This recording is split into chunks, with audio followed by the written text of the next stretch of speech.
Hai teman-teman, jadi kali ini saya akan menjelaskan tentang unsur-unsur yang ada di periode ketiga dalam sistem periodik unsur. Pasti sebagian dari kita banyak bertanya, yang mana aja sih yang termasuk unsur periode ketiga itu? Dan kenapa ya diberi nama unsur periode ketiga?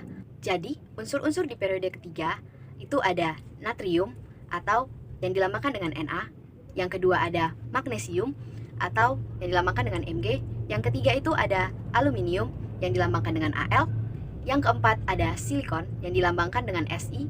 Yang kelima ada fosfor yang dilambangkan dengan P. Selanjutnya ada sulfur yang dilambangkan dengan S. Terus ada klorin yang dilambangkan dengan Cl. Dan yang terakhir ada argon yang dilambangkan dengan Ar. Nah, sesuai namanya, unsur-unsur ini terletak di periode ketiga karena hanya memiliki 3 kulit atom saja. Jadi, jumlah kulitnya inilah yang menyebabkan unsur-unsur seperti Na, Mg, Al, Si sampai ke argon itu terletak di periode ketiga. Untuk lebih jelasnya, saya akan menjelaskan tentang konfigurasi elektron unsur-unsur di periode ketiga. Namun sebelumnya saya akan menjelaskan tentang kulit-kulit yang ada di atom unsur-unsur tersebut. Jadi, kulit di atom-atom tersebut ada 7, yaitu yang pertama ada kulit K, kulit L, kulit M, kulit N, kulit O, kulit P, dan kulit Q. Di setiap kulit-kulit ini memiliki isi atau elektron atau jumlah elektron yang berbeda-beda. Dan dari kulit K sampai ke kulit Q itu jumlah elektronnya semakin banyak. Jadi untuk menghitung jumlah-jumlah elektron yang ada di kulit-kulitnya ini digunakan rumus 2N pangkat 2 dengan N sebagai kulit keberapa. Misalnya K kulit pertama, jadi N-nya 1. Jadi dapat kita hitung 2 kali 1 kuadrat, hasilnya adalah 2. Jadi di kulit K itu maksimal ada 2 elektron. Selanjutnya ada kulit L. L adalah kulit kedua, jadi N-nya 2. 2 kali 2 kuadrat, hasilnya 8. Jadi di kulit L hanya ada maksimal 8 elektron. Selanjutnya ada kulit M. Jadi kulit M ini adalah kulit ketiga. Jadi untuk menghitungnya 2 kali 3 kuadrat, hasilnya 18. Jadi di kulit M ini pada maksimal 18 elektron yang terisi di dalamnya. Begitu seterusnya sampai ke kulit Q. Jadi Q itu adalah kulit ke-7. Jadi rumusnya 2 kali 7 kuadrat, hasilnya 98. Jadi di kulit Q ada maksimal 98 elektron yang terisi di dalamnya. Selanjutnya saya akan menjelaskan konfigurasi elektron dari unsur-unsur yang ada di periode ketiga sesuai dengan kulitnya, yaitu kulit K, L, dan M. Jadi yang pertama ada natrium atau dilambangkan dengan Na yang memiliki nomor atom 11. Jadi konfigurasi elektronnya di kulit K-nya itu ada 2 elektron, di kulit L-nya itu ada 8 elektron, dan di kulit M-nya itu ada 1 elektron. Yang kedua ada magnesium yang dilambangkan dengan Mg dengan nomor atom 12. Jadi konfigurasi elektron kulitnya itu di kulit K-nya itu ada 2 elektron, di kulit L-nya ada 8 elektron, dan di kulit M-nya itu ada 2 elektron. Selanjutnya ada aluminium atau disingkat dengan Al dengan nomor atom 13. Jadi konfigurasi elektron kulitnya itu di kulit K-nya itu ada 2 elektron, di kulit L-nya ada 8 elektron, dan di kulit M-nya, di kulit terakhirnya ada 3 elektron. Nah, yang keempat itu ada silikon. Jadi silikon ini disingkat dengan Si dan memiliki nomor atom 14.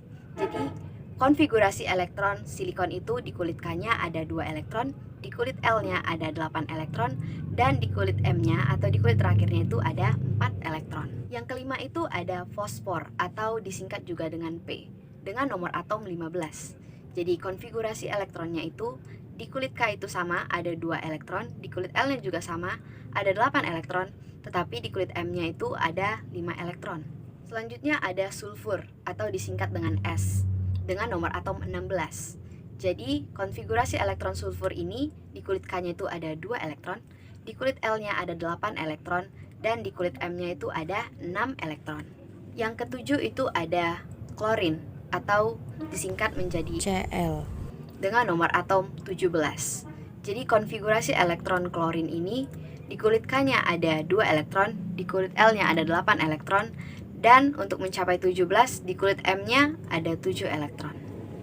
Yang terakhir ada argon atau Ar dengan nomor atom 18. Jadi di kulit K-nya ini ada 2 elektron, di kulit L-nya ada 8 elektron. Nah, jadi untuk mencapai 18, di kulit M-nya itu ada 8 elektron. Di antara unsur-unsur ini, natrium, magnesium, dan aluminium itu akan cenderung melepaskan elektron karena memiliki elektron valensi yang kecil, sehingga energi ionisasinya juga kecil. Sedangkan unsur-unsur seperti fosfor, sulfur, dan klorin akan cenderung menerima elektron karena memiliki elektron valensi yang besar. Jadi energi ionisasinya juga semakin besar. Energi tarik-menarik antar atomnya itu semakin besar. Jadi dia cenderung akan menerima elektron untuk mencapai keseimbangan. Terus kalau argon, dia memiliki elektron valensi 8. Jadi dia sudah memiliki keseimbangan oktet. Jadi dia nggak bisa melepas elektron ataupun menerima elektron karena dia sudah seimbang. Terus bagaimana dengan silikon? Jadi silikon itu adalah unsur yang udah setengah seimbang. Kan kalau seimbang itu 8. Jadi silikon itu punya elektron valensi 4. Jadi dia setengah seimbang. Jadi dia bisa melepaskan elektron atau menerima elektron. Jadi selain ada konfigurasi elektron kulit, ada juga konfigurasi elektron subkulit. Jadi subkulit atom itu juga ada 7, yaitu subkulit S, subkulit P, subkulit D, F, G, H, dan I. Konfigurasi elektron subkulit yang pertama itu ada Na, natrium, dengan nomor atom 11. Jadi konfigurasi elektron subkulitnya neon 10 3s1. Yang kedua ada magnesium atau Mg dengan nomor atom 12. Jadi konfigurasi elektron subkulitnya neon 10 3s2. Yang ketiga ada aluminium dengan nomor atom 13. Konfigurasinya neon 10 3s2 3p1. Terus yang keempat ada silikon dengan nomor atom 14. Konfigurasi elektronnya neon 10 3s2 3p2. Ada fosfor dengan nomor atom 15. Jadi konfigurasinya neon 10 3s2 3p3. Terus ada sulfur dengan nomor atom 16. Jadi konfigurasi elektronnya neon 10 3s2 3p4. Yang ketujuh itu ada klorin dengan nomor atom 17.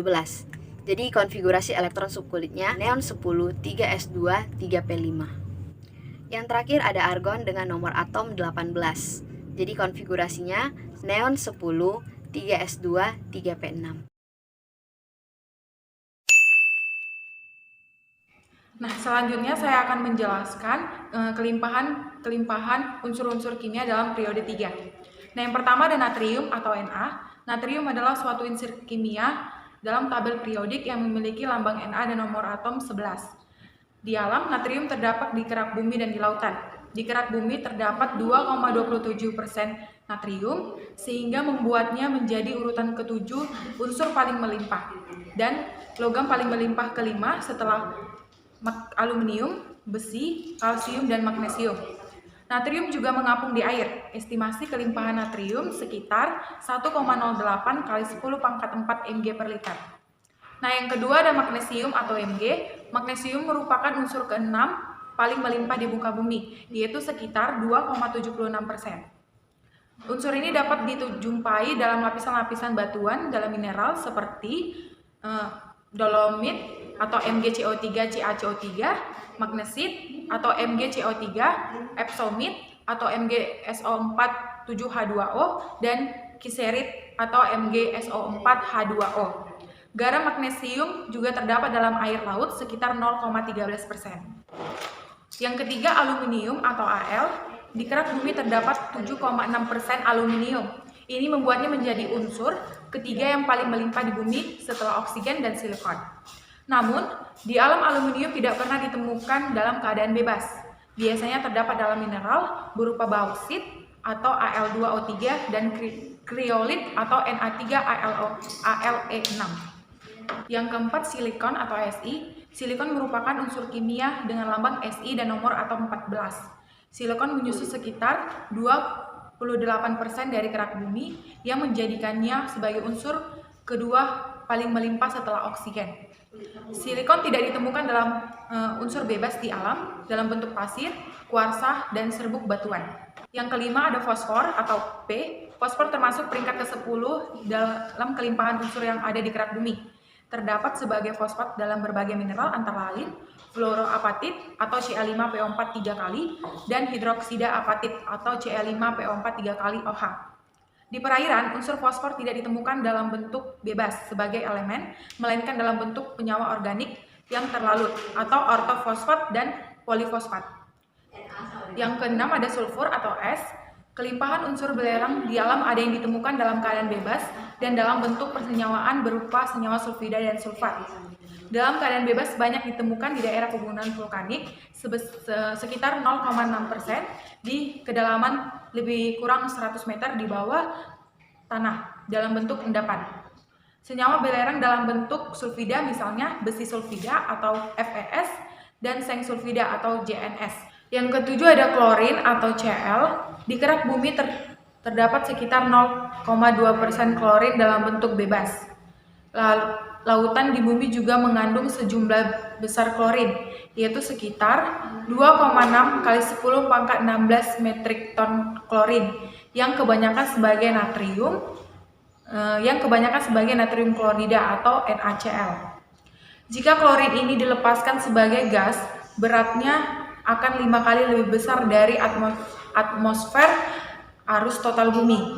Karena lebih berat dari udara, maka pada saat dilepaskan ke udara, unsur ini akan membentuk selimut beracun yang hanyut seiring angin. Nah, yang terakhir ada argon atau AR.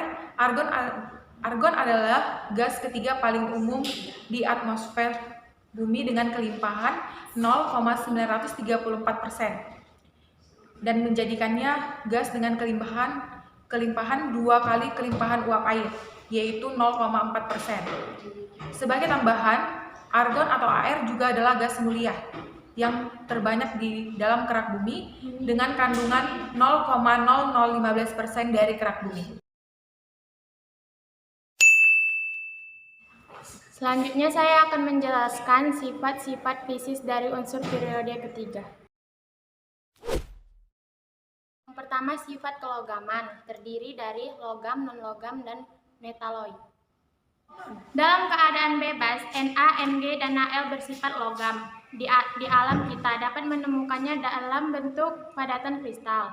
Karena unsur-unsur ini merupakan logam, maka Na, Mg, dan Al mempunyai daya hantar listrik yang baik atau bisa disebut konduktor.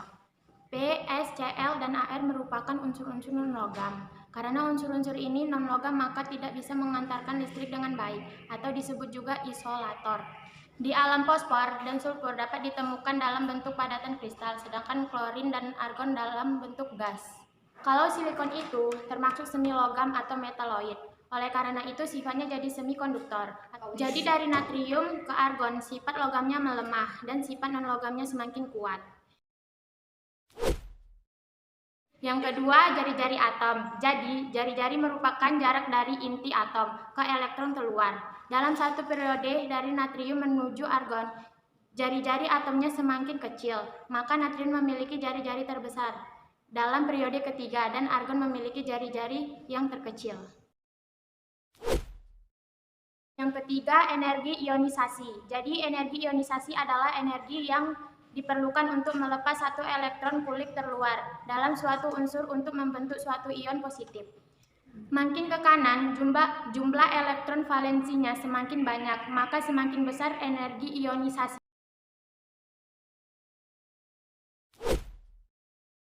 Yang keempat, titik didih dan titik leleh. Titik leleh dan titik didih ini dipengaruhi oleh kekuatan ikatan atom.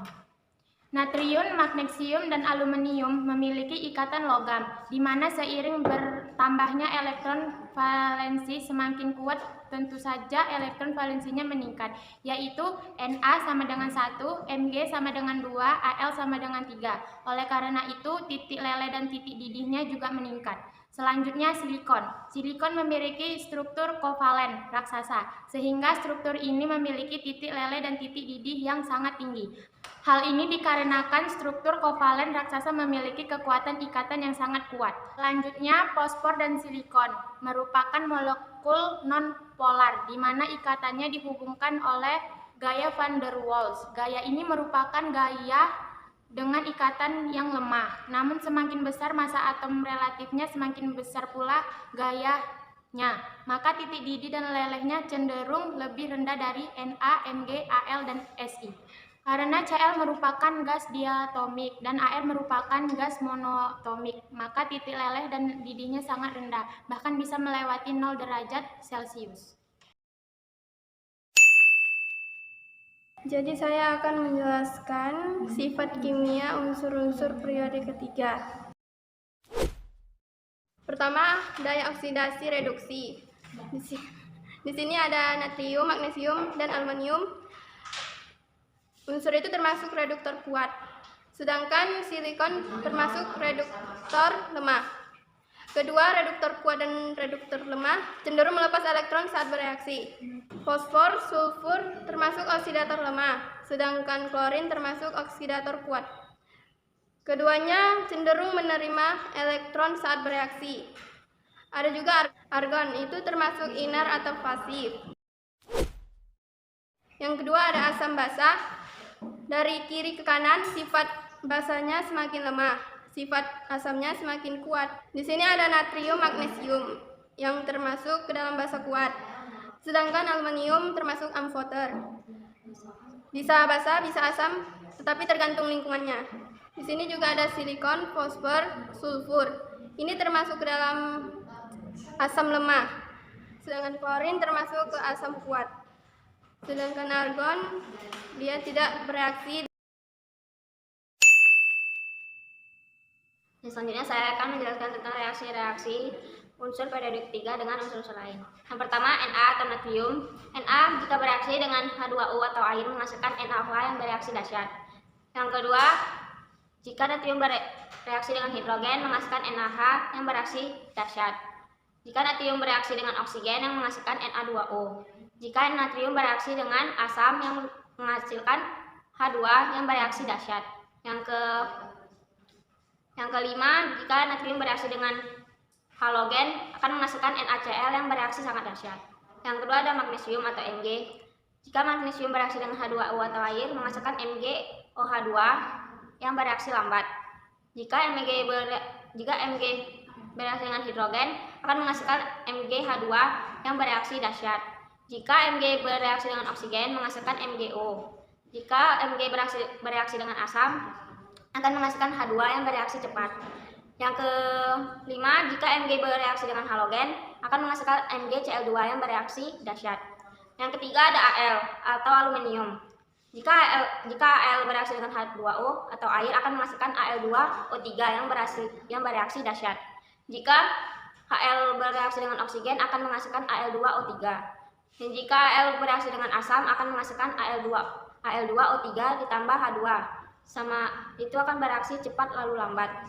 Yang keempat, jika Al bereaksi dengan basa akan menghasilkan AlCl3 yang bereaksi dahsyat. Yang keempat ada Si atau silikon. Jika silikon bereaksi dengan oksigen akan menghasilkan SiO2. Dan jika silikon bereaksi dengan halogen akan menghasilkan SiCl4 yang bereaksi dahsyat. Yang kelima ada fosfor. Jika fosfor bereaksi dengan oksigen akan menghasilkan P2O5. Dan jika fosfor bereaksi dengan halogen akan menghasilkan PCl3 dan PCl5 yang bereaksi lambat. Yang keenam ada sulfur. Jika sulfur bereaksi dengan hidrogen akan menghasilkan H2S yang bereaksi lambat. Dan jika sulfur bereaksi dengan oksigen akan menghasilkan SO2 dan SO3. Dan jika sulfur bereaksi dengan halogen akan menghasilkan SCl2 yang bereaksi lambat. Yang ketujuh ada Cl. Jika Cl bereaksi dengan H2O atau air akan menghasilkan HCl dan HClO yang bereaksi lambat. Jika Cl bereaksi dengan hidrogen akan menghasilkan HCl yang bereaksi dahsyat. Jika Cl bereaksi dengan oksigen akan menghasilkan Cl2O7. Kalau untuk argon dia tidak bereaksi dengan unsur lain karena dia sudah stabil. Begitu. Kegunaan natrium dipakai dalam pembuatan ester. NaCl digunakan oleh hampir semua makhluk hidup. Na-benzoat dipakai dalam pengawetan makanan. Na-glumat dipakai untuk penyedap makanan. Kegunaan magnesium dipakai pada proses produksi logam, kaca, dan semen. Untuk membuat konstruksi pesawat, logamnya disebut magnalum. Pemisah sulfur dari besi dan baja dipakai pada lempeng yang digunakan di industri percetakan. Penggunaan aluminium yaitu banyak dipakai dalam industri pesawat. untuk membuat konstruksi bangunan, dipakai pada berbagai macam aloi, untuk membuat magnet yang kuat, tawa sebagai penjernih air. Penggunaan silikon yaitu dipakai dalam pembuatan kaca, terutama dipakai dalam pembuatan seni konduktor. Digunakan untuk membuat aloi bersama aluminium, magnesium, dan tembaga. Kegunaan fosfor yaitu dipakai pada proses produksi logam, kaca, dan semen untuk membuat konstruksi pesawat, pemisah sulfur dari besi dan baja, dipakai pada lempeng yang digunakan di industri percetakan. Kegunaan sulfur yaitu dipakai sebagai bahan dasar pembuatan asam sulfat, digunakan dalam baterai, dipakai pada fungisida dan pembuatan pupuk. Digunakan klorin yaitu dipakai pada proses permurnian air, Cl2 dipakai pada disinfektan, KCl digunakan sebagai pupuk, ZnCl2 digunakan sebagai solder. Dan argon yaitu sebagai pengisi bola lampu karena argon tidak bereaksi dengan kawat lampu. Dipakai dalam industri logam sebagai inert saat memotong dan proses lainnya.